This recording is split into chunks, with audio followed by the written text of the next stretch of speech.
Welcome back to the deep dive. Today we're really getting fundamental, looking at how pure substances transform things solid, liquid, gas. We're going to cut through some of the complexity. Yeah, the goal is to see how temperature and pressure basically dictate the physical state of matter, all based on one really core thermodynamic idea. And that core idea is all about Gibbs energy, G. At constant temperature and pressure, which is, most everyday situations, systems just naturally want to settle into the state with the lowest possible Gibbs energy. Boiling, freezing, it's all just finding that minimum G. Okay, lowest Gibbs energy overall. But then the source zooms in on something called chemical potential, mu. How does that fit? Is it just G again? It's very closely related. For a pure substance, it is the molar Gibbs energy G. We use mu because it's the intensive property, the per mole value. This lets us compare the intrinsic stability of different phases, regardless of how much stuff you actually have. The key takeaway is the substance will spontaneously go to the phase with the lowest chemical potential, the lowest mu. Got it. So it's like the stability level Yeah. per unit amount. Exactly. And if two phases are stable together, like ice and water at 0 degrees C, their chemical potentials must be identical. That's what equilibrium means here. So if I've got, say, water vapor at room temperature, its mu is higher than liquid water's mu. So condensation is spontaneous. It has to happen to lower the overall potential. It's seeking that lower mu state. Okay, makes sense. So first things first, let's pin down the language. What exactly counts as a phase? Good point. A phase is just any part of a system that's uniform throughout same chemical composition, same physical state. So a mixture of gases, that's one phase. But ice cubes floating in water. That's two phases. Solid water, liquid water. Even if it's slushy, a slurry of ice and water, it's still P2, two phases present. Right. And the source also mentioned allotropes and polymorphs. Quick definition. Sure. Allotropes are different molecular forms of the same element. Think oxygen O2 and ozone O3. Polymorphs are different solid crystal structures of the same compound, like calcite and aragonite, both calcium carbonate. They're distinct solid phases. Okay, clear. Now, how do we visualize where these phases are stable? That's the job of the phase diagram. It's essentially a map, usually plotting pressure against temperature, showing you the regions, the P, T conditions, where each phase, solid, liquid, gas, has the lowest chemical potential and is therefore the most stable. Right, the map of stability. And it has specific features, like vapor pressure. Exactly. That's the pressure exerted by the vapor when it's in equilibrium with its condensed phase, either the liquid or sometimes the solid directly. That's sublimation pressure. And boiling happens when that vapor pressure matches the external pressure. Right? Precisely, which leads to the distinction between the normal boiling point boiling temp at 1 atmosphere and the standard boiling point boiling temp at exactly 1 bar. A subtle difference, but technically distinct. Okay, then there are those really unique points on the diagram. What about the critical point? The critical point, TC-DIO, is fascinating. It's the specific temperature and pressure where the liquid and vapor phases essentially merge. Their densities become identical. The boundary between them vanishes. And you get this weird state called a supercritical fluid. That's it. It's not quite liquid, not quite gas. It has unique properties. Above TC, you simply cannot liquefy the gas just by squashing it harder. And the other big one is the triple point, T3. The triple point, it's the one unique combination of pressure and temperature where all three phases, solid, liquid, and gas, coexist in perfect equilibrium. And crucially, it's fixed, right? You can't change the conditions and still have all three phases. Absolutely fixed. 0 degrees of freedom there, which we'll get to with the phase rule. It's invariant. Okay, before the phase rule, let's look at some real-world examples. Carbon dioxide, CO2, what's its deal? CO2 is a great example. Its solid-liquid boundary slopes upwards, which is typical melting point increases with pressure. But the really key thing is its triple point pressure. It's way up at 5.11 atmospheres. So much higher than the air pressure around us, which is about 1 atmosphere. Right, which means at 1 atmosphere, solid CO2 dry ice can never melt into liquid CO2. As it warms up, it hits the sublimation line first and goes straight from solid to gas. That's why it's dry. Makes sense. Now contrast that with water, H2O. Water's the famous exception. Its solid-liquid boundary slopes downwards, meaning the melting point decreases as you increase the pressure. And that's because ice is less dense than liquid water. Exactly. That open hydrogen-bonded structure of ice means it takes up more space. When it melts, it partially collapses, volume decreases, so pressure actually favors the denser liquid phase. It's such a crucial anomaly. Briefly, what about helium-4? Sounds exotic. It's definitely weird because the atoms are so light and interactions are so weak, you actually cannot solidify helium-4 at standard pressure, even down near absolute zero. You need to apply significant pressure, over 20 bar, and strangest of all, it has two different liquid phases, helium-5 and helium-2. Hes-fed is the famous superfluid, which flows with zero viscosity.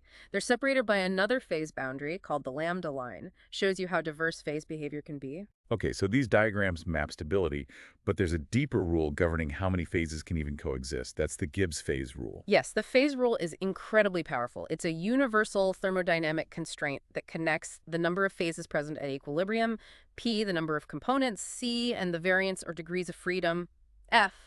The equation itself is simple. F equals C minus P plus 2. So FF equals CP plus 2. Okay, let's break that down. P is the number of phases we see. C, components. That needs clarification. It's not just the number of chemical species, is it? No, not necessarily. It's the minimum number of independent chemical species you need to define the composition of all the phases present. Pure water is easy, just H2O, so C1. But what about salt, NaCl, dissolved in water? I see H2O Ne plus ions, Cl ions, and C3. Good question. You see three species, but they aren't independent. Because the solution must be electrically neutral, the amount of Na plus must equal the amount of Cl. So you only need to specify two things independently, the amount of water and the amount of NaCl overall, therefore C2. Any constraint like charge neutrality or chemical equilibrium reduces C. Ah, okay, so C is about the independent chemical variables, and F, the variance or degrees of freedom. F tells you how many intensive variables, usually temperature and pressure, you can change independently while still keeping that same number of phases in equilibrium. Right. Let's apply this to a one-component system, like water, where C1, the rule becomes F equals 1P plus 2 or F of 3P. Exactly. Now look at the phase diagram. Okay, if I'm in a region with only one phase, say liquid water, then P1. So F if we 3, 1 equals 2. Meaning it's bivariant, you have 2 degrees of freedom, you can change both P and T independently within that region, and it stays liquid water. That's why single phases occupy areas on the diagram. Makes sense. Now, what if I'm on a line like the boiling curve where liquid and vapor coexist? P2. Then F equals 3, 2 equals 1. It's univariant, only 1 degree of freedom. If you choose the temperature, the pressure, the vapor pressure, is automatically fixed. You can only move along that line to keep both phases. And finally, the triple point, P3. F Euler 3, 3 equals 0. Invariant, 0 degrees of freedom. Both P and T are absolutely fixed. You can't change anything and keep all three phases. It has to be a single point. And you can never have P equal 4 for a one-component system because F would be mod of 1, which is physically meaningless. Precisely. The phase rule provides the fundamental constraints on what's possible at equilibrium. So we know why the diagram has areas, lines, and points.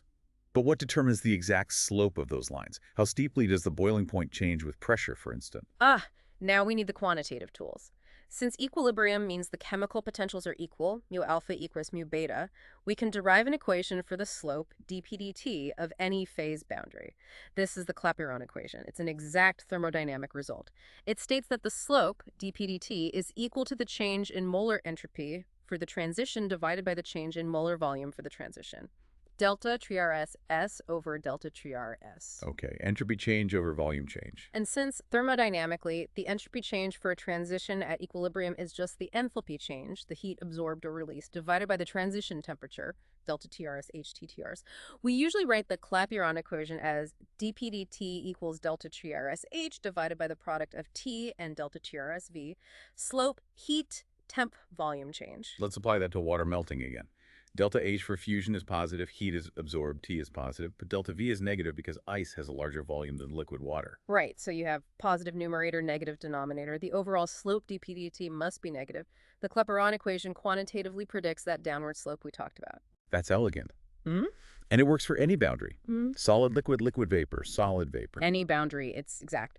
However, for transitions involving a gas phase, like boiling, liquid vapor, or sublimation, solid vapor, we can often make some reasonable approximations to simplify things. What kind of approximations? We usually assume, 1, that the vapor behaves like an ideal gas, and 2, that the molar volume of the gas is much, much larger than the molar volume of the liquid or solid, so we can just ignore the condensed phase volume in the delta V term. Okay, seems reasonable for gases. What does that give us?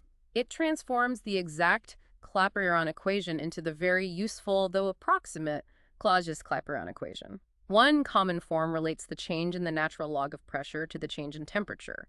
Specifically, d ln p dt equals the enthalpy of vaporization, delta vap H, divided by RT squared. So this Clausius-Clapeyron relates vapor pressure changes directly to the enthalpy of vaporization. That seems super practical. It is. It's the workhorse for calculating how vapor pressure changes with T, or how the boiling point shifts if you change the external pressure, like going up a mountain.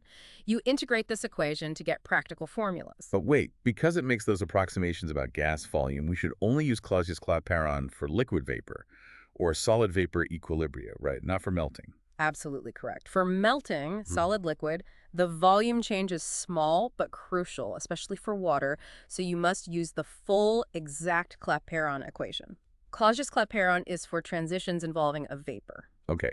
And does it also explain the slopes? Like why one line might be steeper than another? Yes. For instance, the sublimation curve, solid vapor, is always steeper on a phase diagram than the vaporization curve, liquid vapor. Why? Because the enthalpy of sublimation, solid to gas, is always greater than the enthalpy of vaporization, liquid to gas.